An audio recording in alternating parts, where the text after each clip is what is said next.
ChatGPT, bakit may mga taong na-attract sa mga maling tao?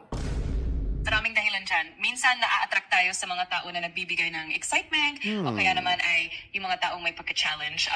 Minsan, may mga emotional patterns tayo na hinahanap natin, kaya kahit alam nating mali, tuloy pa rin ang puso. At minsan, it's also about the hope that they'll change or that will be the exception to the rule. Hindi kaya marupok lang talaga sila? Pwede rin naman ganun kasi minsan talagang may kahinaan ng tao pagdating sa emosyon, pero hindi rin naman ibig sabihin na wala silang kontrol. Minsan, bahagi na rin ng proseso ng pagkatuto at paglago ang mga ganitong karanasan.